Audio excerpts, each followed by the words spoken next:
और आज जिनको जिताने की अपील करने आया हूं, ये टोहाना का हमारा शेर जैसा प्रत्याशी देवेंद्र बबली जी,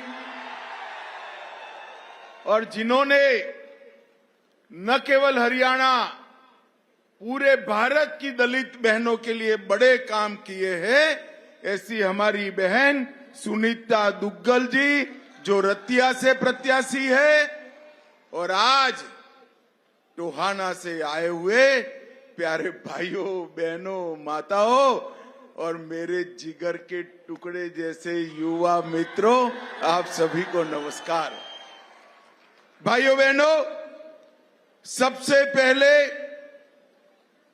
फतेहाबाद की इस ऐतिहासिक भूमि को मैं प्रणाम कर कर मेरी बात की शुरुआत करना चाहता हूं। ये भूमि पर कई संत, महंत, वीर और सुराओं का आशीर्वाद रहा। हमेशा से इसने देश को बचाने की, देश को रक्षित करने की आहले को आगे बढ़ाया है, और भाजपा सरकार के नेतृत्व में हमारे टोहाना ने नई ऊंचाइयों को सर किया है, नई ऊंचाइयों को सर किया है। भाइयों बहनों, आज महान स्वतंत्रता सेनानी राव तुलाराम जी की पुण्यतिथि है। सन 57 की क्रांति के हरियाणा के महान सपूत तुलाराम जी को भी मैं प्रणाम कर कर मेरी बात की शुरुआत करना चाहता हूं। भाइयों बहनों, भारतीय जनता पार्टी कैसे शासन करती है, उसका सबसे अच्छा उदाहरण अगर कोई एक राज्य है तो ये मेरा हरियाणा है। हरियाणा के अंदर पहले 2 दल की सरकारें आती थी और जाती थी। एक दल आता था तो भ्रष्टाचार बढ़ता था, और दूसरा आता था तो गुंडागर्दी बढ़ती थी, और दोनों में परिवारवाद चरम सीमा पर था, जातिवाद परम सीमा पर था। पहली बार भारतीय जनता पार्टी ने पूरे हरियाणा की सरकार बनाई है। पूरे हरियाणा की सरकार बनाने का काम भारतीय जनता पार्टी ने किया है। भाइयों और बहनों, हमने विकसित हरियाणा का संकल्प लिया और हरियाणा में 1700 करोड़ 3700 करोड़ से सड़कों का जाला बुनने का काम किया। 47,000 करोड़ की 51 परियोजनाएं मोदी जी ने पूरी की है। 35,000 करोड़ की 30 योजनाएं प्रगति पर है, और 20,000 करोड़ का डीपीआर बन चुका है। भाइयों बहनों, मैं आज एक बड़े जल से मैं पूछना चाहता हूं, भाजपा की सरकार आई, उसके पहले खर्ची और पर्ची के बगैर नौकरी मिलती थी क्या? जरा जोर से बोलो, खर्ची और पर्ची के बगैर नौकरी मिलती थी क्या? भारतीय जनता पार्टी ने हजारों युवाओं को ना खर्ची ना पर्ची, घर पे पोस्टमैन आकर अपॉइंटमेंट देकर गया है, ऐसे पारदर्शिता से भर्ती करने का काम किया। हमारी बहन यहां खड़ी है, तब मैं कहना चाहता हूं, एक कांग्रेस पार्टी दलित विरोधी पार्टी, कांग्रेस पार्टी ने हरियाणा में, आज मैं हुड्डा जी को याद कराने आया हूं, ये राहुल बाबा को भी कहने आया हूं, 2005 का गोहाना कांड हुआ, किसकी जिम्मेदारी? कांग्रेस की। 2010 में मिर्चपुर कांड हुआ, किसकी जिम्मेदारी? कांग्रेस की।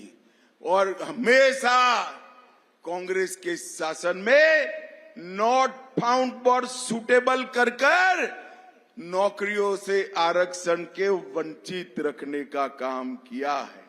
और हमेशा से दलित नेताओं का अपमान करने का काम कांग्रेस पार्टी ने किया। चाहे डॉक्टर अशोक तंवर हो, चाहे बेन कुमारी सैलजा हो, सबका अपमान कांग्रेस ने किया है। और आंबेडकर जी, जब तक कांग्रेस की सरकार नहीं गई, बाबा आंबेडकर को भारत रत्न नहीं मिला। और भारतीय जनता पार्टी ने 5 तीर्थ आंबेडकर जी के लिए बनाए और संविधान दिन मनाने की घोषणा की। अभी अभी राहुल गांधी अमेरिका में बोले हैं कि विकास हो जाने के बाद आरक्षण की जरूरत नहीं है, विकास होने के बाद हम आरक्षण हटा लेंगे। भाई हमारा हरियाणा तो पूरा विकसित है। आरक्षण चाहिए या नहीं चाहिए? जरा जोर से बोलो, चाहिए या नहीं चाहिए? एससी का और ओबीसी का आरक्षण अगर कोई इसकी रक्षा कर सकते हैं तो केवल और केवल नरेंद्र मोदी कर सकते हैं, नरेंद्र मोदी कर सकते हैं। भाइयों बहनों, ये हरियाणा हमारा वीर भूमि रहा है। इतनी बड़ी फौज में छोटे से हरियाणे से हर 10वां जवान हरियाणे की माएं भेजती है अपने नौनिहाल को देश की सुरक्षा के लिए। और हम देश भर के लोग हरियाणा की मातृशक्ति को हमेशा प्रणाम करते हैं, जो देश की सुरक्षा के लिए अपने नौनिहालों को भेजते हैं। भाइयों बहनों, 40 साल से मैं मोदी जी के साथ आया था 14 में रेवाड़ी में। 40 साल से जवान मांगते थे कि 1 रैंक 1 पेंशन होना चाहिए, मगर कांग्रेस के माथे पर जू नहीं रहती थी। आपने मोदी जी को प्रधानमंत्री बनाया 2014 में, और 15 में मोदी जी ने 1 रैंक 1 पेंशन कर जवानों का सम्मान करने का काम। और आज इसका 3रा संस्करण लागू हो चुका है। 3 बार 1 रैंक 1 पेंशन में बढ़ोतरी करने का काम मोदी जी ने किया है। भाइयों बहनों, बड़ी चिंता की बात है, हथीन से लेकर थानेसर और पलवल में कांग्रेस की रैलियां होती है, पाकिस्तान जिंदाबाद के नारे लगते हैं। मैं तो टीवी पर देखकर बड़ा चिंतित हूं, और राहुल गांधी रोकते भी नहीं। मुझे बताओ भाइयों बहनों, जो पार्टी की सभाओं में पाकिस्तान जिंदाबाद के नारे लगे, हरियाणा इसके साथ रह सकता है क्या? जोर से बोलो, रह सकता है क्या? अरे राहुल बाबा, आपकी सभा में पाकिस्तान जिंदाबाद के नारे लगते हैं, लगवाते हो, किसको खुश करना चाहते हो? ये तो हरियाणा है, यहां से नौनिहालों ने अपना खून देश की रक्षा के लिए बहाया है। भाइयों बहनों, ये राहुल गांधी नेशनल कॉन्फ्रेंस के साथ जाकर कश्मीर में कहते हैं हम धारा 370 को वापस लाएंगे, हम सारे आतंकवादियों को छोड़ देंगे। मुझे बताओ टोहाना वालों, धारा 370 वापस लानी चाहिए क्या? जोर से बोलो, लानी चाहिए क्या? आतंकवादियों को छोड़ना चाहिए क्या? अरे राहुल बाबा, आप तो क्या, आपकी 3री पीढ़ी भी आ जाए, धारा 370 वापस नहीं आए। ये इतिहास बन चुका है। आपके समय में, आपके नाना के समय में धारा 370 ने कश्मीर पर सवालिया निशान लगाया था। नरेंद्र मोदी जी ने वो सवालिया निशान हटाने का काम किया है, अब वो वापिस नहीं आ सकता है।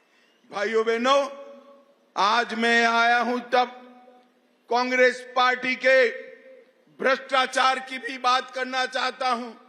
कांग्रेस की सरकारें थी, दिल्ली के दामाद को खुश करने के लिए हरियाणा की किसान की भूमि कोड़ियों के मोल दे दी और बड़े बड़े भ्रष्टाचार किए। उस वक्त हुड्डा साहब की सरकार में डीलरों का दबदबा था, दामाद का दबदबा था और भ्रष्टाचारियों का दबदबा था।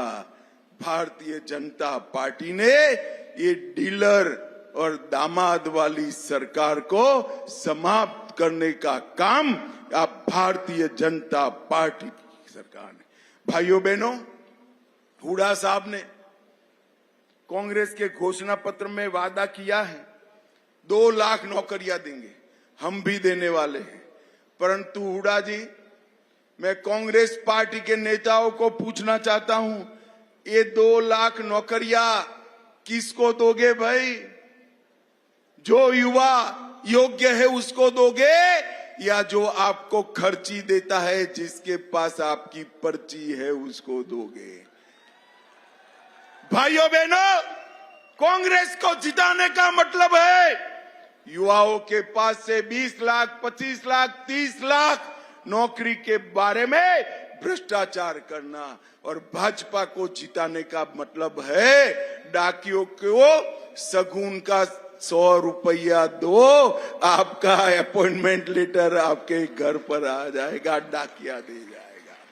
भारतीय जनता पार्टी ने इस प्रकार से शासन चलाया है और कांग्रेस के नेता ही कहते हैं कि बिना घपले हमारी सरकार नहीं चल सकती। भाइयों बहनों, मैं आज यहां कहना आया, पंजाब से सटा हुआ क्षेत्र, हरियाणा पंजाब से सटा हुआ क्षेत्र, हम पूरा देश सिख गुरुओं पर नाच करता है।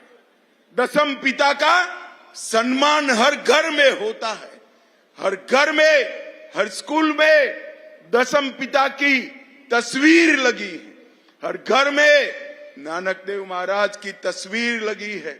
और राहुल बाबा कहते हैं सिखों को भारत में पगड़ी पहनने की स्वतंत्रता नहीं है, सिखों को भारत में कड़ा पहनने की स्वतंत्रता नहीं है, सिखों को भारत में गुरुद्वारे में जाने की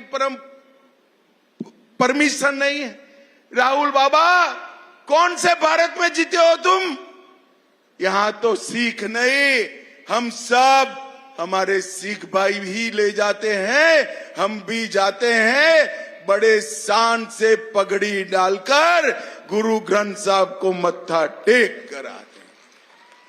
क्या अपमानित करते हो? कहां से सीख कर आए हो और अमेरिका में जाकर बोलते हो? मैं आज पूछना चाहता हूं, टोहाना की जनता के दरबार में हमारे सिख भाइयों का सम्मान हम सब करते हैं या नहीं करते हैं? सिख भाई सम्मान के साथ पगड़ी और कड़ा पहनकर गुरुद्वारे में जाते हैं या नहीं जाते हैं? अरे राहुल बाबा, आप क्या कहोगे? सिख पंथ के अपमान का इतिहास तो आपका रहा है। दिल्ली के दंगों में आपकी सरकार थी, हजारों सिखों का रोड पर कत्लेआम हुआ, बच्चे और माताओं को भी नहीं बख्शा। और आपके पिताजी ने कहा था बड़ा दरख्त गिरता है तो भूमि हिलती है। राहुल बाबा, अगर आपको कुछ करना है तो कोई गुरुद्वारे में पगड़ी डालकर जाओ और हमारे सिख भाइयों की माफी मांगने का काम करो, माफी मांगने का काम करो। भाइयों बहनों, हरमिंदर साहिब का अपमान हो या सरदार मनमोहन सिंह का अपमान हो, एक कांग्रेस पार्टी ने ही किया है। भाइयों बहनों, आज मैं कहने आया हूं, 10 साल के भारतीय जनता पार्टी के शासन में धुआं मुक्त हरियाणा हमने बनाया है, पढ़ी लिखी पंचायतें देने का काम हमने किया है, हरियाणा बासमती चावल में देश का सबसे बड़ा निर्यातक बना है, हर 10वां जवान सेना में हरियाणा से है। और ये एमएसपी करते हैं, किसी अंग्रेज ने इनको लिख कर दे दिया है। वो एमएसपी एमएसपी बोलते रहते हैं, एमएसपी का फुल फॉर्म भी मालूम है? राहुल बाबा, आपकी सरकारें थी, आपने कितना एमएसपी पर खरीदी किया? चीट लेकर आ जाओ, हमारा बबली चौराहे पर आ जाएगा और हिसाब किताब आपका कर देगा। मैं गर्व के साथ कहता हूं, सबसे ज्यादा क्रॉप 24 उपज 24 क्रॉप देश भर में अगर एमएसपी पे कहीं खरीदे जाते हैं तो हमारे हरियाणा में खरीदे जाते हैं, हरियाणा में। और भावांतर योजना भी किसानों का कल्याण करती है, गांव में लाल डोरे को समाप्त करने वाला और मालिकाना हक देने वाला पहला राज्य मेरा हरियाणा है। पंचायतों में माताओं बहनों की 50% भागीदारी करने वाला पहला राज्य हरियाणा है। हर ग्रामीण घर में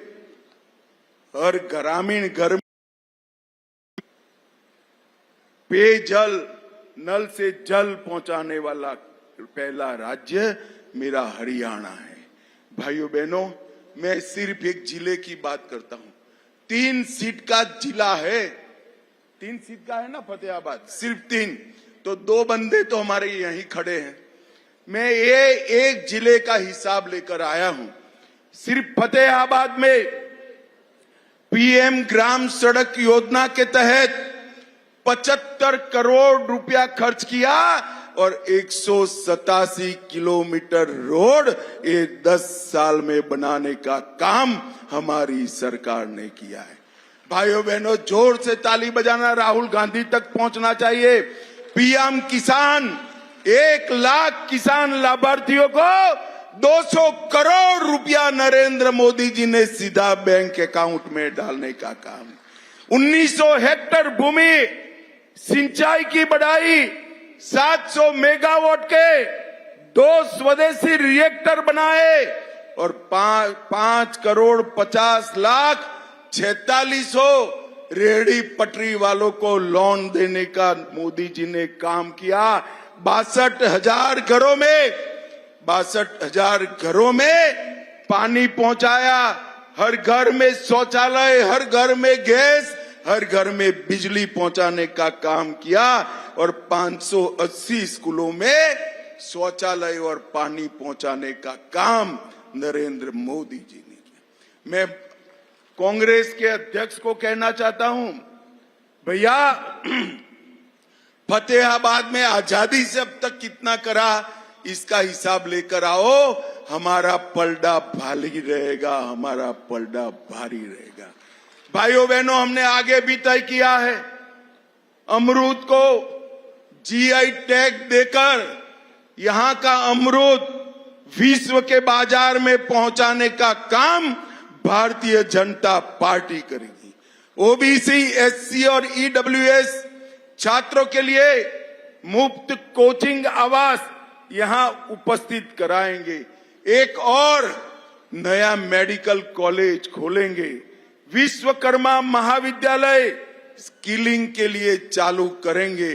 100 बस्तर वाले अस्पताल को 200 बस्तर का करेंगे और इसके साथ साथ आबादी के हिसाब से एक बहुत बड़ा आधुनिक सभागार भी बनाएंगे, ओलंपिक की नर्सरी भी बनाएंगे।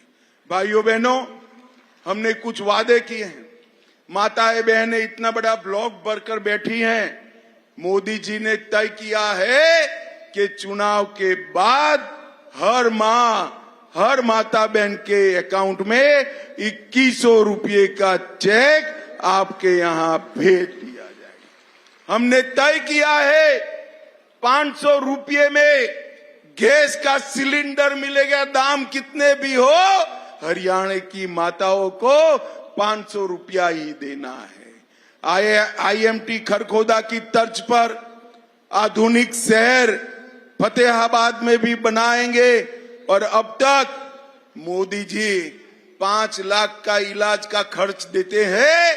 हर परिवार को अब 10 लाख तक कोड़ी पाई भी नहीं देनी है। सुनिए सुनिए, ताली मत बजा दीजिए।